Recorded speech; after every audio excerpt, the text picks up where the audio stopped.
Bonjour à tous, bienvenue pour cette nouvelle vidéo, j'espère que vous allez bien. Aujourd'hui, je vous retrouve dans un cadre peu habituel. Nous sommes dans la chambre d'Alice. Coucou ma puce. Bonjour. Comment ça va? Très bien. T'es prête? Aujourd'hui, je vais vous présenter des livres de ma bibliothèque que j'ai beaucoup aimés. Et peut-être dès que j'ai déjà commencé mais que j'ai pas encore terminé. Tout ça peut-être pour vous donner des idées de cadeaux ou d'idées lecture pour des enfants proches de chez vous. Rapidement Alice, est-ce que tu peux nous rappeler quel âge tu as?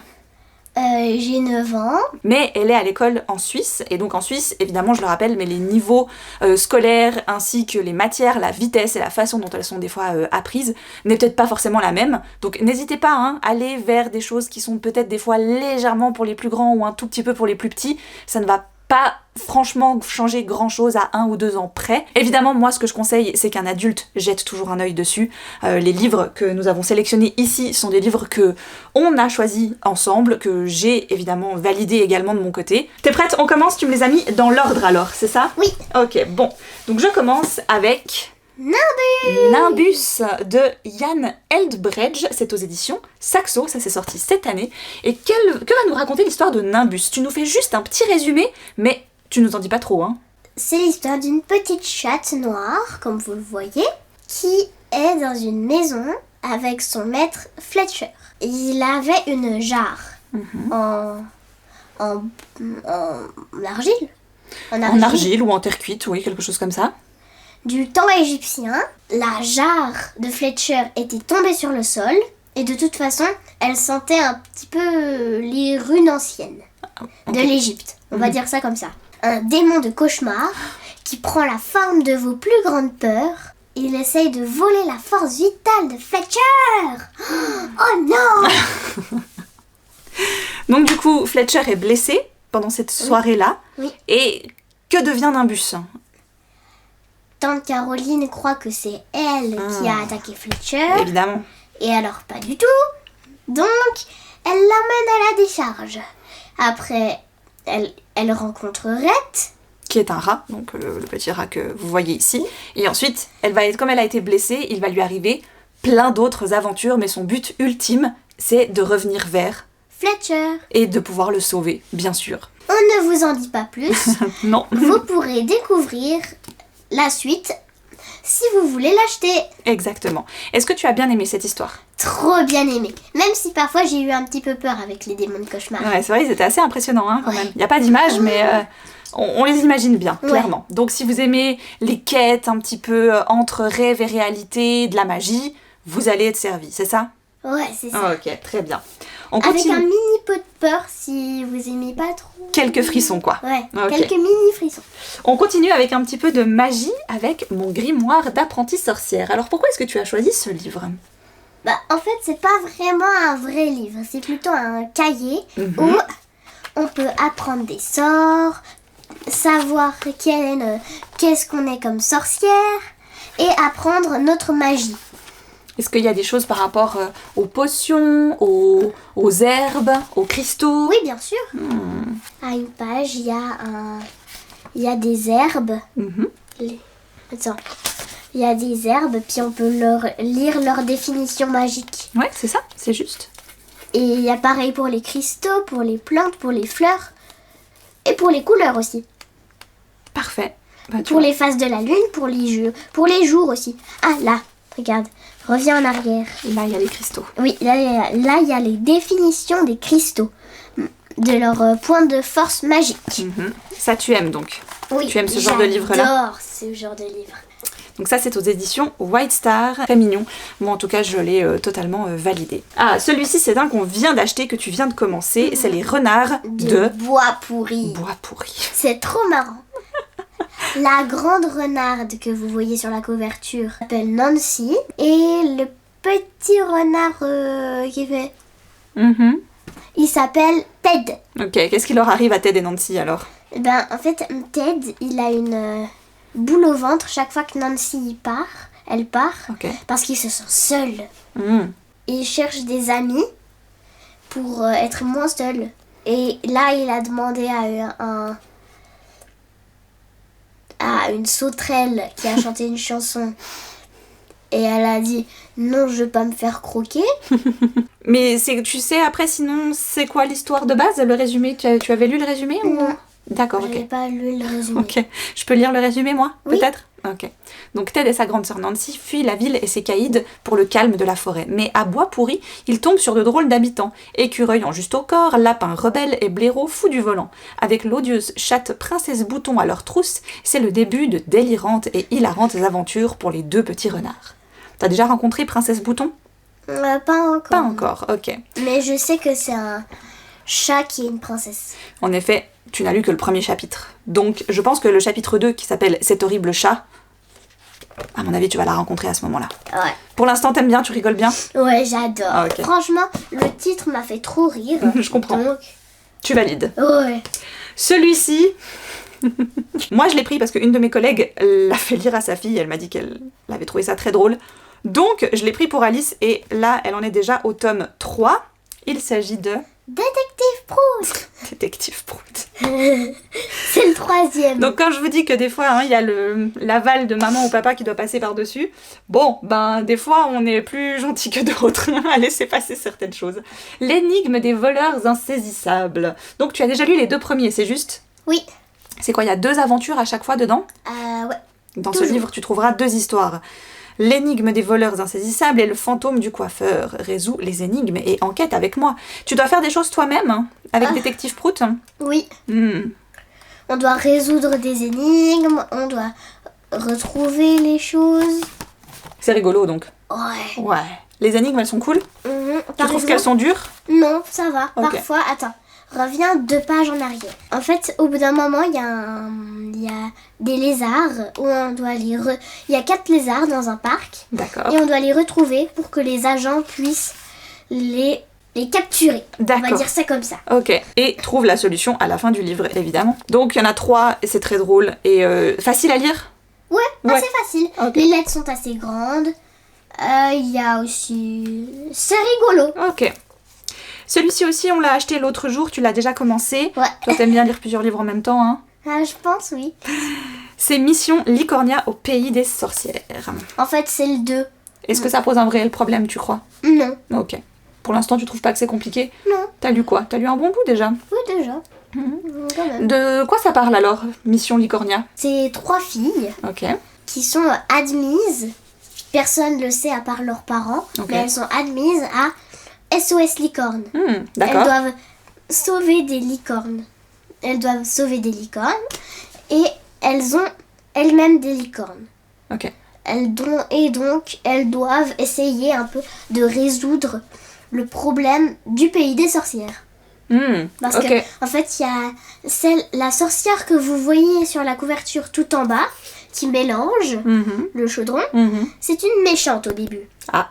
Mais en fait, d'après ce que j'ai lu et vu, elle est méchante juste parce que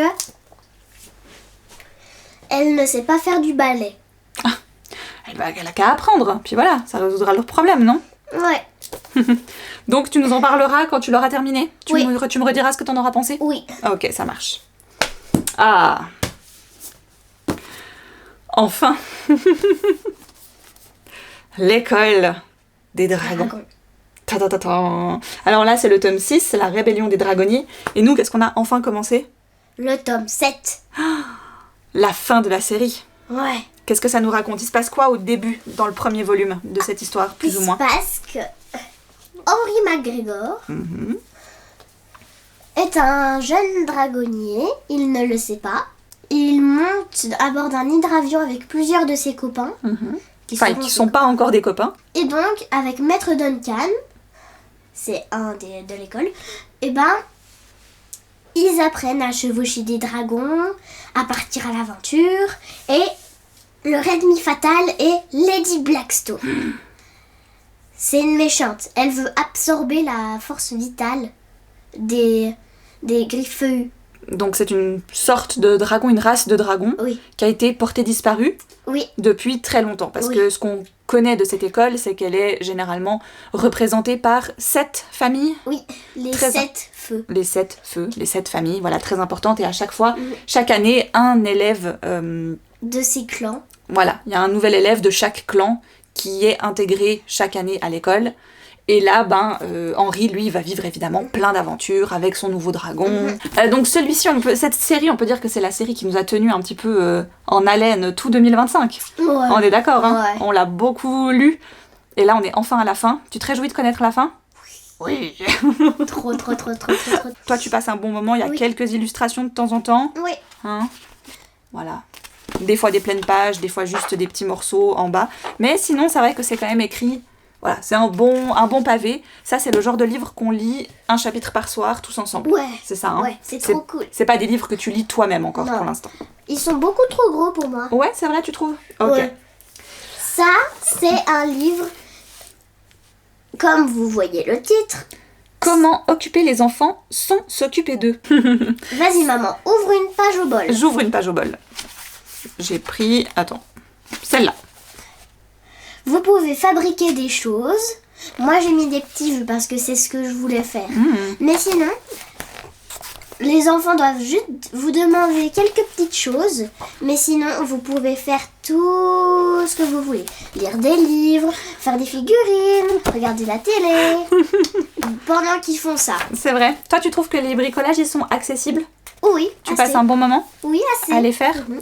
J'ai essayé... Remonte la couverture, maman. J'ai essayé de faire une fois Ah hamac. oui, Le le hamac. hamac sous la table, on l'a fait cet été, c'est Ouais. juste. Mais ça tenait pas assez. Oh, on a réussi quand même un bon Ouais, moment. un petit moment. Mais après, c'est tombé.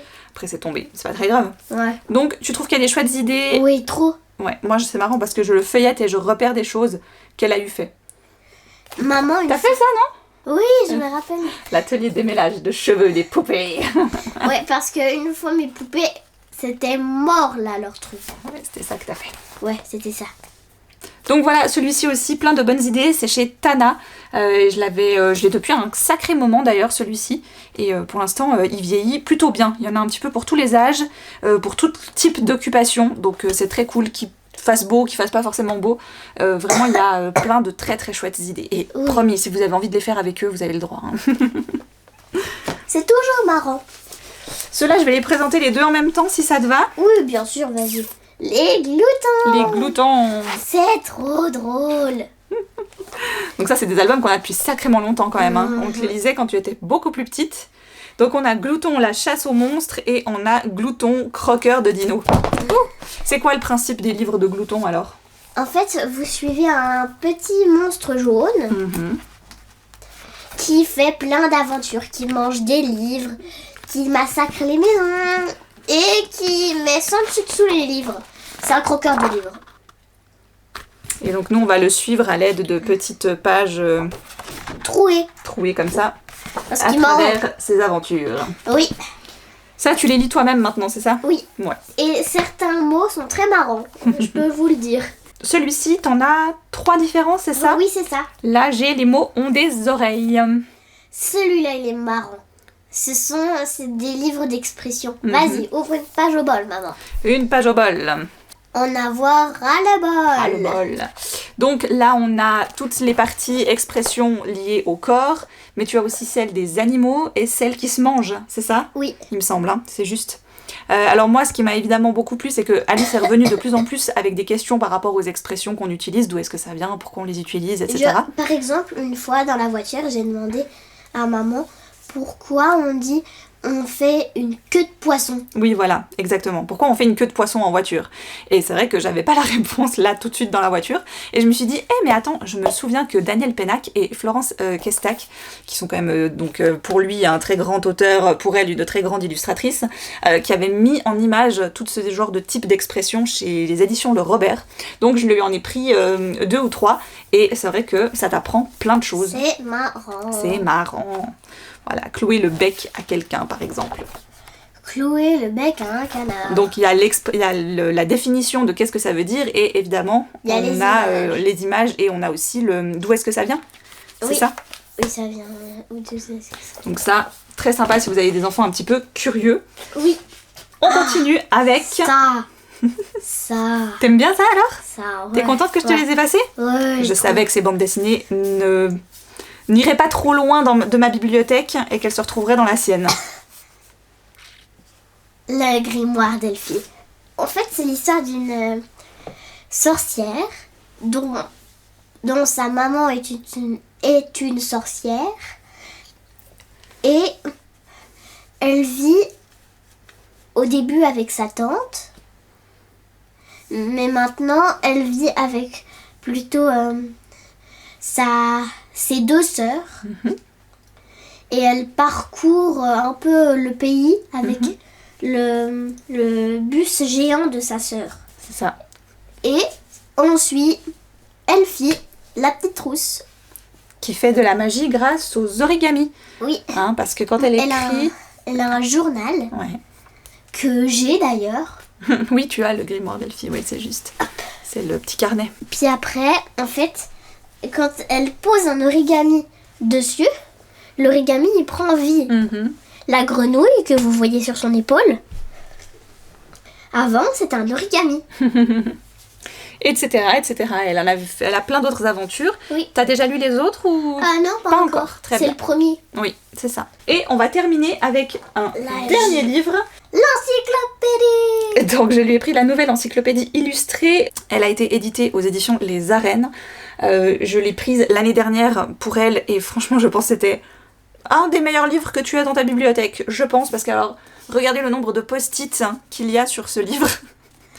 Voilà, elle la feuillette beaucoup. C'est toutes les pages que j'ai beaucoup aimées. Voilà, Là, notamment... on a parlé égyptien, comment les Égyptiens font pour livrer les corps à Anubis. 100 experts racontent l'univers, la terre, la vie, la civilisation, l'histoire, les grandes découvertes, la science, les animaux, etc., etc. Voilà, si vous cherchez une bonne encyclopédie pour les enfants, en effet, je pense à partir de 8-10 ans, pas vraiment en dessous, celle-ci est vraiment très très cool. Tu valides? Oui. Ouais, 100%. 100%. Trop bien. Je te remets ton marque-page. Baguette. Zoup, baguette, pour pas perdre ta page. Oui. Et voilà. Merci beaucoup ma puce. Hein. De rien. Ça m'a fait trop plaisir. Ça t'a fait plaisir de partager tes derniers coups de cœur? Oui. Ouais. On refait ça une prochaine fois? Ouais. Ok, ça marche. Moi, je veux. Eh bien, merci beaucoup, ma chérie, de m'avoir accompagnée dans cette vidéo. Ça m'a fait trop plaisir que tu présentes tes derniers coups de cœur. Et moi, ça m'a fait plaisir que les gens me regardent. Alors oui, et puis t'écoutes surtout. Oui. Parce qu'ils peuvent pas te voir, mais... Écoute. Merci beaucoup d'avoir regardé cette vidéo. Évidemment, toutes les références des livres qui ont été mentionnés sont en barre d'infos. N'hésitez pas à aller jeter un œil. Il me semble que tous sont encore disponibles. Et moi, je vous dis à très vite pour une prochaine vidéo. Au revoir. À la prochaine bibliothèque d'Alice.